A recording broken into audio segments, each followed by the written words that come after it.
It would have been easier, I think, for my next guest to write his own introduction. His way with words is legendary, so let's hear a few. Ladies and gentlemen, Kenneth Williams.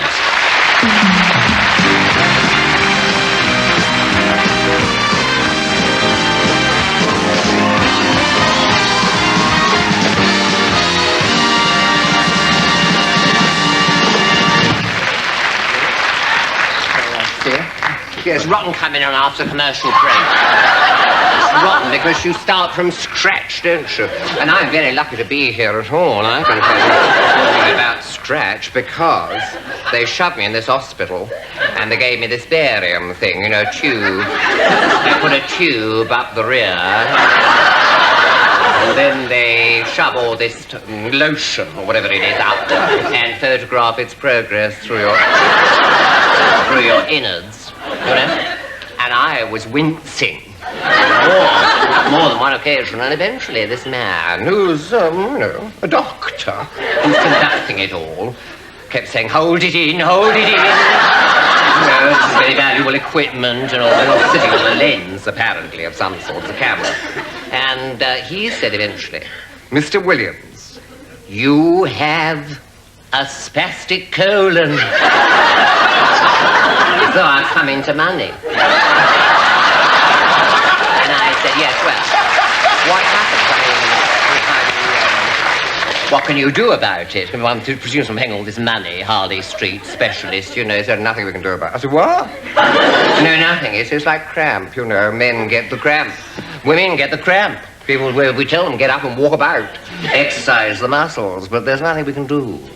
So they actually leave you there. I mean, they leave you with stuff like, you need desperately a high fiber diet. It sounds like you've got to sit on a mountain with a load of cardboard and chew it. Great. And I think it would do it much good. But it's frightening to think that with modern medicine and all the technique available to them, they can't really help you. I should think of the old days, you know. You were better off.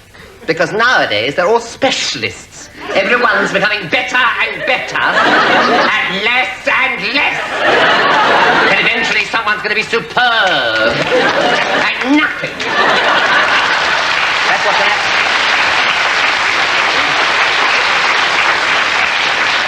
happen. I'm being pretty good at that at the moment. A funny question, are you ever stuck for a word?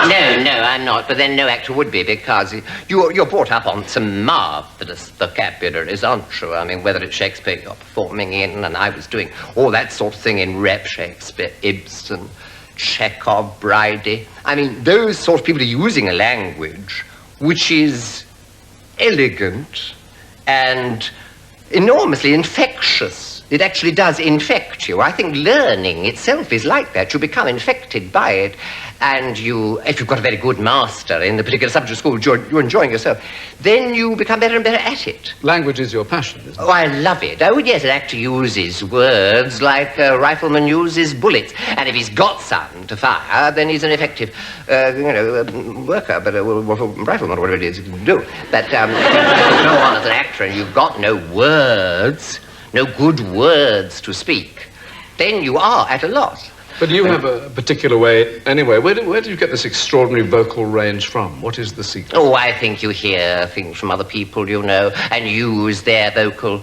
attributes. I remember Stanley Baxter saying, you take a salient point in somebody's reproduction method, like Churchill always does the third stress, you know, the biblical thing. We shall fight on the BC, on the landing ground, man in the air. Should never surrender. So it's bomb, bomb, bomb, bomb. Which is very biblical, isn't it? The three and then the last stress. And I remember an old man selling newspapers when Churchill was dying, and the headlines were Churchill sinking. And this old man said, "Churchill's sinking? I mean, he's been sinking for days, hasn't he? I mean, when's he going to actually go under? I want to know. And the way he was going, you know, all that sort of, you know, the way he was producing his voice interested me. And I started doing it myself. What about physical attributes? I mean, your splendid nostrils, do they help you with this?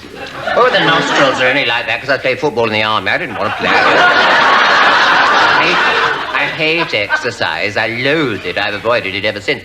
And I was kicked on the football field, and this boot met my nose, and it was chucked right out of joint. And in fact, a surgeon said to me afterwards, you know, if it had been pressed back when the bone was malleable, you'd have got it back into proper shape. But it wasn't, and consequently, I've got myself, one of my passages is restricted. Because I don't know which one it is. The one, I mean, it's very bad. It's not the one this side, I can tell you.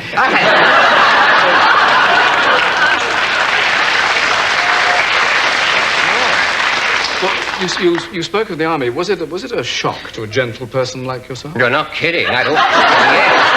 Yes. I mean, even evacuation, you know, when you were evacuated and shoved off to the country and foster parents and all the rest of it, you had a room to yourself. But in the army, I was in a barrack room in Carlisle Castle. They were all Geordies. I didn't understand half they were saying. And I had to undress in front of all these people, and I pulled the pyjamas, kept the shirt on and pulled the pyjamas up under and did the knot, you know, so that I eased it all off gradually. And then the third night, I was rumbled, and they said, in front of Shinish your Willie.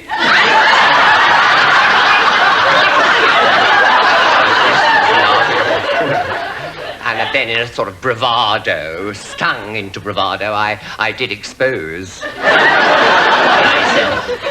What Dr. Johnson called the genitalia, I believe. And that finished all the curiosity.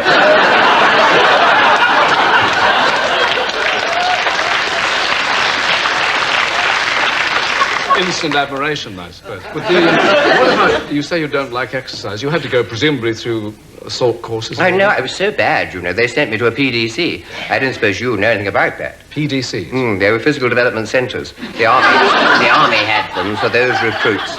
But the sergeant said, you scrawny runts. You scrawny runts. Look like something out of the workhouse. You're sent here, and we make you into men with bulging muscles. And you were shoved on these courses where you had to do all these physical things. I had to get on a rope and go across a river and then jump up a fence and go over the other side. It was like all that sort of thing they do on the television. You know, those... Krypton flatly, yes, flatly. And I just sank in a heap with this rifle on my back.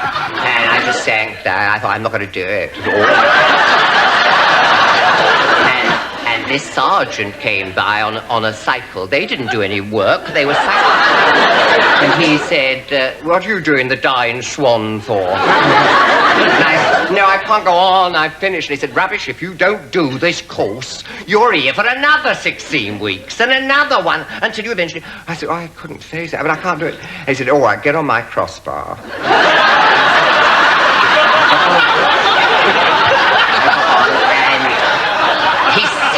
He cycled like mad and went round back ways and then got to a point, said, jump over that hedge and say you've done it. So I did. And there was an officer with one of those boards, a clipboard and a watch, timing everybody, who said, splendid, well done.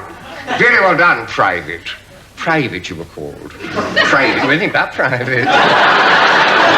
And so I was passed and then shoved before an MO, because I'd been graded B2. There's A1, A2, A3, B1, B2, B3, and I was B2. And I was chucked in front of these doctors, stripped off, you know, with one saying, pull the stomach round to the front. Hung, you know.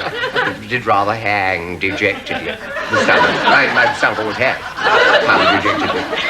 And they said, yes, we're all fine. You passed the course. A1. And immediately upgraded me and sent me back. And I thought, well, I'll go into the infantry. And I was frightened to death of that. Because I mean, the war was on. And I thought I'd learned a little schoolboy German. You know. Du bist mein Freund and all this stuff. Ich weiß nicht, was soll es bedeuten, dass ich so traurig bin. I got it all worked out, and then they shoved me on this boat. We went on and on. I thought, got into the Suez Canal, and I thought, this is nowhere near. Nowhere near all my German friends I'm supposed to be making friends with. And eventually I landed up in Burma and then Singapore with the REs. I was in the engineers as a draftsman drawing maps for bombing, stuff like that, targets, the RAF. I imagine that, like Dennis, you have to travel for your work. You're bound to, but there's not much fun for you. Bound to is right. 3 days to Australia, I was bound. I'm not kidding. I was conned into going because they said, the publishers, you know, you must go. Signing sessions in Melbourne are very important. And signing sessions, honestly, yes, I had to sign. I had to sign books, you see. And one woman told me, a famous author, she said, because the woman said Emma Chiswick, so she said love to Emma Chiswick. And the woman got the book and said, what you written here? She said, your name, Emma Chiswick. And she said, I said Emma Chiswick.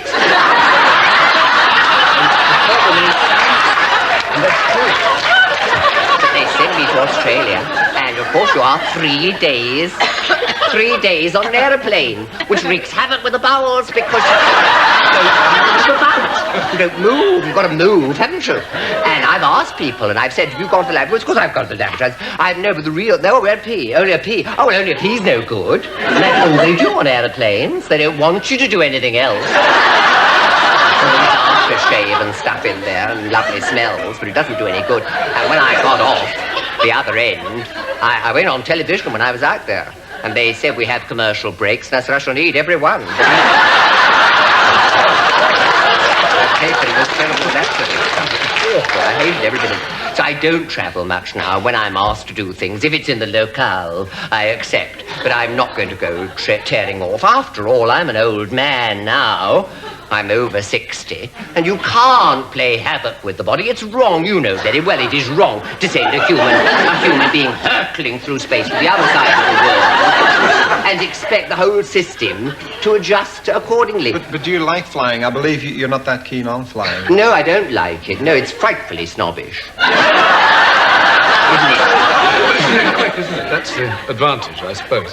It is snobbish. I was put in this first-class section because they were paying for it. I couldn't afford that kind of thing. And this man who was in it also, who was a banker, because they always travel and grandly, don't they? And he said to me, I'm not a celebrity like you. I'm just a common old beggar on 30,000 a year. I said, I think I'd be lucky. I'd be delighted to have 30,000 a year. We don't know from one end to the next whether we're going to get any work, you know. The diary could be empty one minute. But you're absolutely right about being snobbish. And a lovely story about one of the airlines was the fellow was coming around, you know, where they have the tea and coffee. Yeah. And there's this very posh woman there, and he says, would you like tea or coffee? And she says, tea, please. And he poured the tea out, and then she says, oh, you couldn't make it coffee. And he says, hang on. He set the pot down and went, abracadabra. I'm very sorry. And, you know, she reported him to the airline. So what a mean thing to do. Lovely. It's a necessary evil for all of you. Loretta, do you mind travel? I travel a lot. No, I don't mind it. I really don't. I enjoy going to different places, so it's the only way to get there. Although I like cruise ships as well. I've taken the QE2 here, and that's pleasant. But I really have never minded it. I think it's kind of exciting. It's not as good as it used to be, though. Everything is delayed. The air traffic, I guess, is out of control. Yeah, we regret to announce the delay and departure. Yes, all that you stuff. sit there for a few hours, and that doesn't make it pleasant. I've realised that we are all, in fact, ethnic minorities. There's a Pole, there's an Irishman, there's an Englishman, and I assume Welsh blood. My mother was a Morgan from Bodnewith. My father was Williams. And he was Port Talbot, yes. I do appreciate the melodic quality that is in the Welsh natural lilt. They have a natural melodic lilt, don't they, Yeah. when they talk. I mean, Burton had that marvellous melodic quality in the voice. And Dallin Thomas was a superb broadcaster because the quality of the voice was what attracted you. You actually were... Emmeline Williams is the same. There's a vocal quality which is extremely attractive. They are mean, and of course they're known for that, and they're also known for going back on what they said. That's why to Welsh on a deal is to go back on it. Say Welsh. And that's certainly me. I'm very mean myself. I watch everything, believe me. Oh, yes. Burglar alarm on the dustbin. I'm not very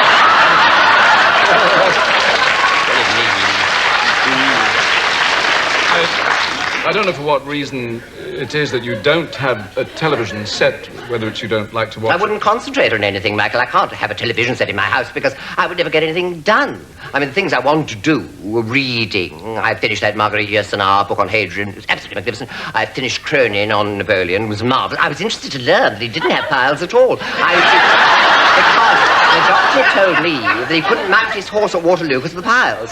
But the Cronin says it's all rubbish and that he did mount his horse and was indeed taken away on a grey charger. So it's all rubbish. But that's a very interesting book, that one on Napoleon. Absolutely fascinating, because when he was dying in agony, rolling in agony on the floor with pain, he actually said to this absolute fart of a doctor, I mean, hopeless man, he actually said to him, I feel there's an obstruction of the pylorus. Now, that is real medical knowledge, isn't it? The pylorus is the gate which opens when the stomach starts to discharge.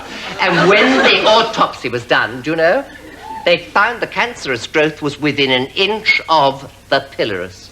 So the man had actually detected his own ailment, and that's extraordinary, isn't it? Yes. And how... You would never learn all that. I'd never learn anything if I was sitting watching television, would I? Because you are taken up with the superficial and the rubbishy. And you are attracted. I mean, I've only got to sit in somebody else's house and sit and I say, oh, that's good, oh, that's good. Oh, I watch it all the time, even advertisements with those chimps. I love those chimps, you know.